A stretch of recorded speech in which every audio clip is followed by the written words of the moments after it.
Bonjour à tous et bienvenue sur Afrique Sport pour la matinale du mardi 20 octobre 2020.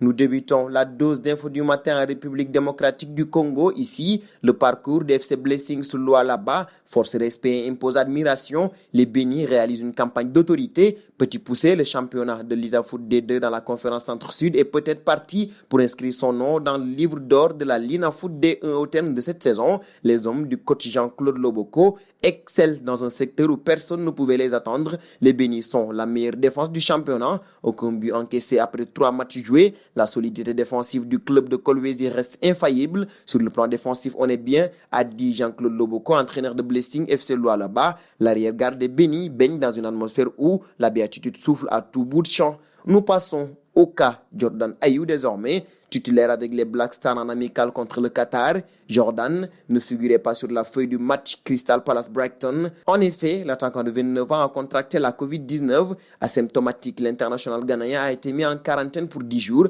conformément aux mesures sanitaires en vigueur. Ayew ratera ainsi le prochain match des Eagles contre Fulham, qui est prévu le samedi prochain. Et nous passons au Sénégalais Ousseynou Thioune, accusé par le gardien de Valenciennes de l'avoir mordu samedi lors du match entre Valenciennes et Sochaux en Ligue 2. Le milieu de terrain sénégalais a répliqué dans les colonnes de l'Est républicain en affirmant que le portier a tenu des propos racistes à son encontre, des accusations démenties par Prior, le gardien en question. Aujourd'hui, je suis touché par cette tardive accusation mensongère de racisme qui remettrait en cause mes valeurs et mes principes. Celle-ci étant plus personnelle, elle se réglera au tribunal avec vidéo à l'appui et autres preuves en ma possession qui réfutent clairement cette thèse, a écrit le Valenciennois sur les réseaux sociaux en espérant que lumière soit faite sur cette affaire. Une affaire à suivre.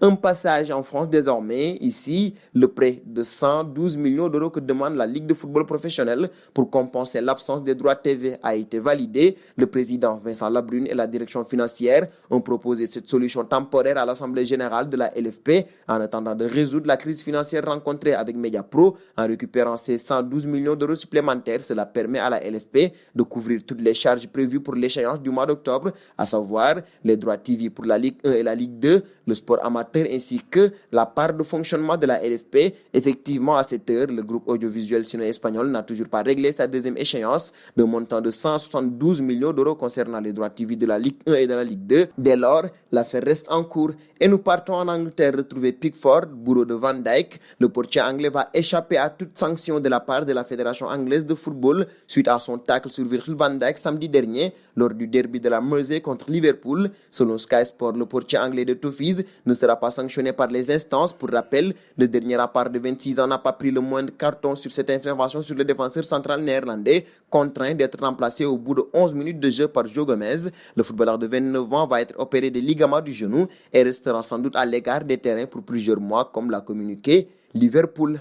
Dernier point de la matinale, en Espagne, au mois de février, le FC Barcelone a mis la main sur Santiago Ramos Mingo, défenseur de 18 ans, auparavant au Boca Juniors.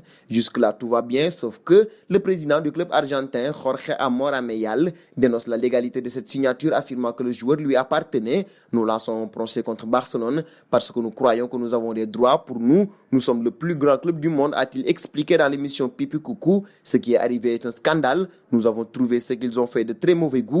Le camp adverse réfute ces accusations selon Mundo Deportivo qui écrit que le club azulgrana est convaincu qu'il n'a commis aucune illégalité puisque lorsqu'il a signé Ramos Mingo, le jeune central de 18 ans était libre de tout contrat. Le Barça n'est décidément toujours pas stable. Et c'est donc terminé pour cette matinale du mardi. Chers amis internautes qui nous suivez d'un peu partout, la famille Afrique Sport s'élargit de jour en jour. Pour nous aider à faire grandir notre chaîne, n'hésitez pas à vous abonner sur Afrique Sport. C'est pour ne rien manquer du football continental et international. Après la matinale, il y aura le journal consacré au rumeur mercato. Tout ceci sur Afrique Sport pour vivre le football à tout moment.